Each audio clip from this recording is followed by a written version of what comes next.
Hello दोस्तों, आपका स्वागत है हमारे चैनल पर। आप सभी कैसे हैं? उम्मीद करता हूं कि आप सभी अच्छे होंगे और स्वस्थ होंगे। आज हम लोग मैथ के कुछ प्रश्नों को बनाएंगे। यहाँ पर देखिए, 1 नंबर का प्रश्न है, 50 का 40% का मान क्या होगा? ठीक है, हमें इसका मान निकालना है। तो हम यहाँ पर लिखेंगे 50 का 40%। ठीक है, अब देखिए 50 का अर्थ जो है वो गुना होती है, तो का की जगह हम गुना लिखेंगे। यहाँ देखिए 40% है, तो 40% को हम 40/100 के रूप में लिख सकते हैं।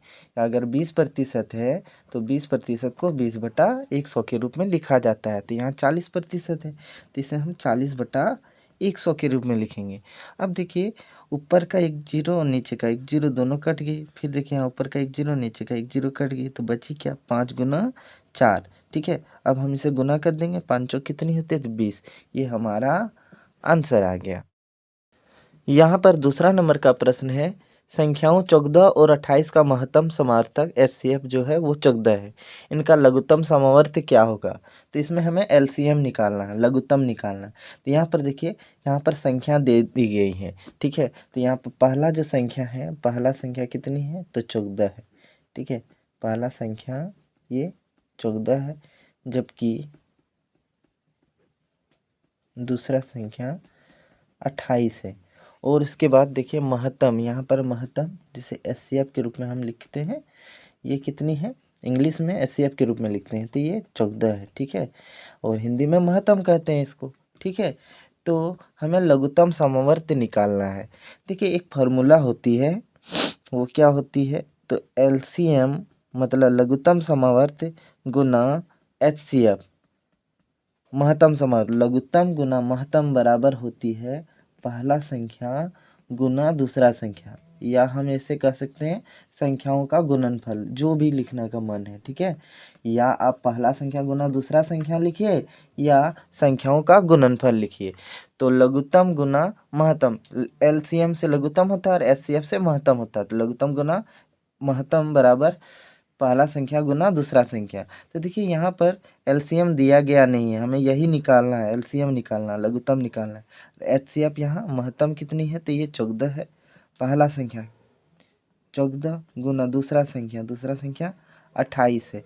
अब देखिए, हमें एलसीएम को निकालना है, लघुत्तम। तो यहाँ पर देखिए, एलसीएम गुना 14, इधर संख्या जो 14 है एलसीएम के साथ गुना हुई है। जब बराबर की उस ओर ले आएंगे ना, तो ये भाग हो जाएगी। ठीक है, तो 14 गुना 28 भाग हो जाएगी, तो हम बटा इधर 14 इसे नीचे लिखेंगे। ठीक है, इस रेखा के नीचे लिखेंगे। अब देखिए, यहाँ 14 एकम 14, 14 एकम 14, ये दोनों कट जा रही है। तो देखिए क्या बचा? 1 गुना 28, 1 को 28 से गुना करेंगे तो 28 मान आएगा। मतलब हमारा जो एलसीएम जो आया वो 28 आया। ठीक है, यहाँ पर तीसरा नंबर का प्रश्न है, कितने समय में साधारण ब्याज वार्षिक की दर 10% से ₹5,000 की राशि 8,000 हो जाएगी? तो देखिए, यहाँ पर हमें समय निकालना है। ठीक है, और दर जो है ना, ये दिया गया है। दर कितनी है? तो दर जो है वो 10% है। ठीक है, दर 10% है।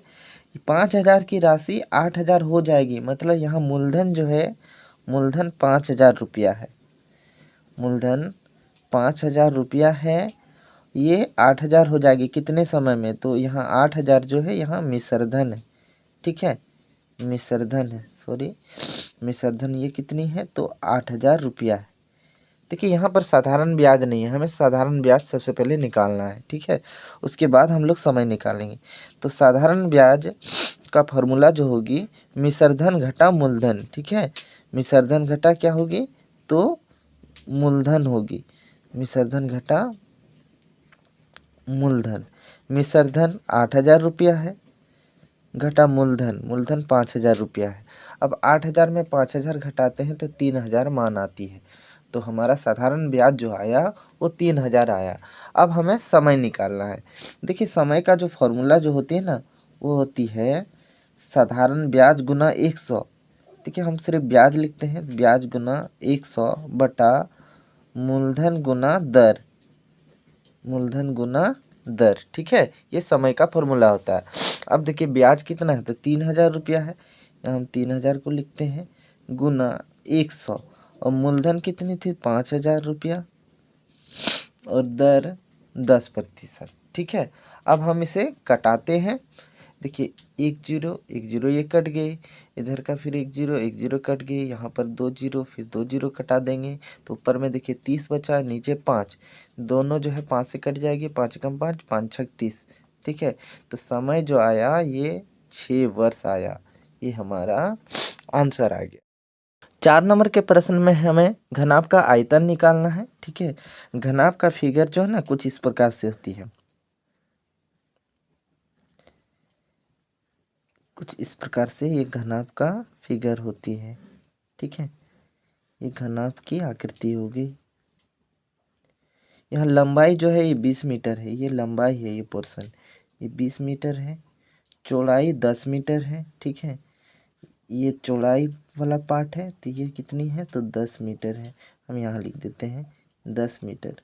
और ऊंचाई, ये पार्ट ऊंचाई है, ये कितनी है, तो 8 मीटर है। हमें आयतन निकालना है। ठीक है, तो देखिए लंबाई कितनी है, तो 20 मीटर, चौड़ाई 10 मीटर और ऊंचाई, ठीक है, ये 8 मीटर है।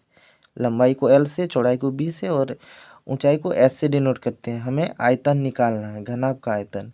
तो घनाभ का आयतन जिसका फॉर्मूला जो होती है वह होती है लंबाई गुना चौड़ाई गुना ऊंचाई। लंबाई को L से डिनोट करते हैं, चौड़ाई को B से और ऊंचाई को S से। L गुना B गुना H।